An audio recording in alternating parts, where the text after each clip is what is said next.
Guys, magpiprito ako ng aking talong. Pinaghalo ko yung all-purpose flour at saka corn flour. Tapos linagyan ko asin paminta itong flour. Ito yung aking itlog. Aking eggplant. Talong. I-dip ko siya dito para ano. May itlog na siya eh. Ano ko pa kasi ito nakaano. Hindi ko lang siya naluto. Ay, nag-request si Sarah, gusto niya prito ng talong. Laga ang pangalan, gusto prito talong. Nagluluto ako ng adobo, pero hindi ko pa na ready yung aking pang adobo eh. Busy pa, naglinis muna ako ng banyo at yung kwarto nila madam kasi hindi ako nakalinis kahapon doon.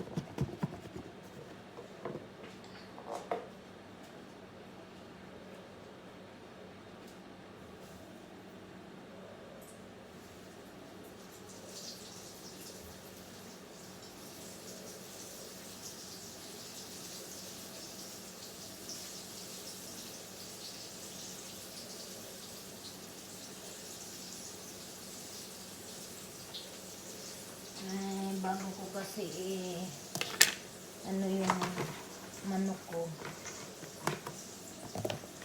ilamas ko muna sa asin at lemon para matanggal yung lansa.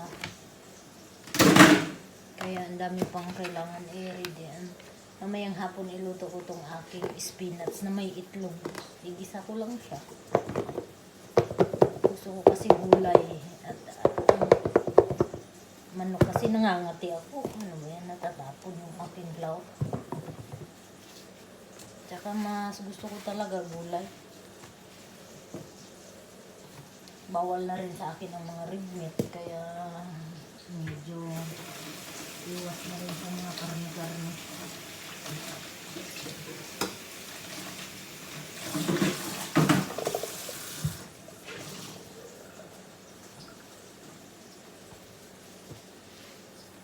Meron na pag nagkaedad, dami nang naka-boundary na yung ganito, naka-borders na yung ganito.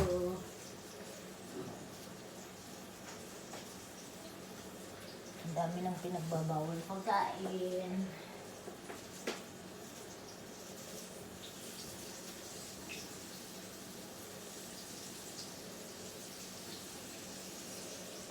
Para humaba ang buhay, kailangan ng healthy diet. Iwasan yung mga pagkain na maging cause ng sakit.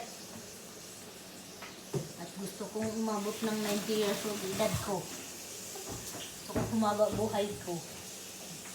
Para ma-enjoy ko lang yung senior citizen ko. Pagiging senior citizen ko. Ito yung aking manok eh. Lamas ko sa asin at tanggalin ko yung balat.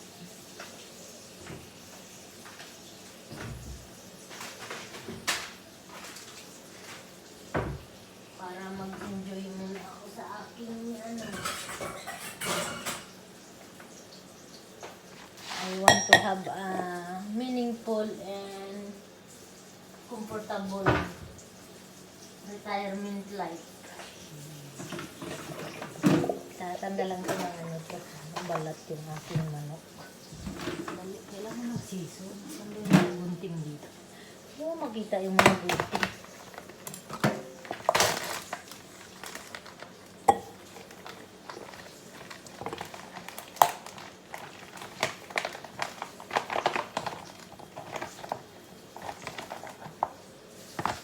Kung humaba ang buhay para ma-enjoy yung pagtanda.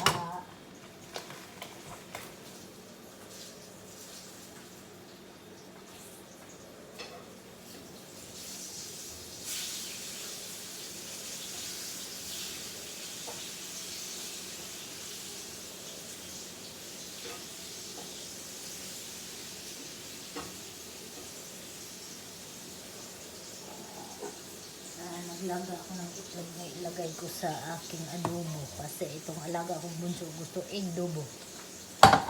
Kahit 5 itlog kaya ubusin. Gusto niya egg adobo lang. Egg adobo. Masaya na siya sa egg adobo.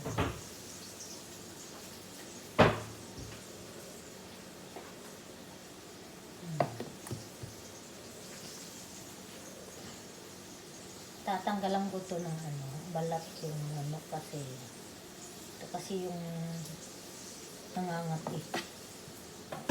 Mag-cause ng allergy. Pero mas masarap sana yung ano, pag may balat. Nasa balat kasi yung rasa. Kaso lang, pag may allergy ka lang, baka nangangati pagka may ano, balat yung manok na linuluto mo.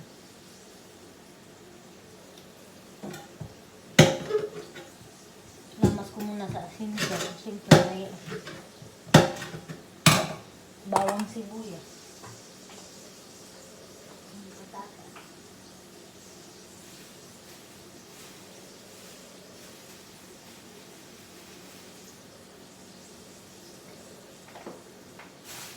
Ang lagay ko sa aking adobo, bawang, sibuyas, patatas, at nilagay itlog. Para may igdobo ang aking alagang bunso. Yun lang guys, mamaya yan ako ulit. Mahirap mag-upload pag sobra haba. Bye mo na. Magluluto si Inday at kailangan may pagkain na bago darating yung mga bata. Bye.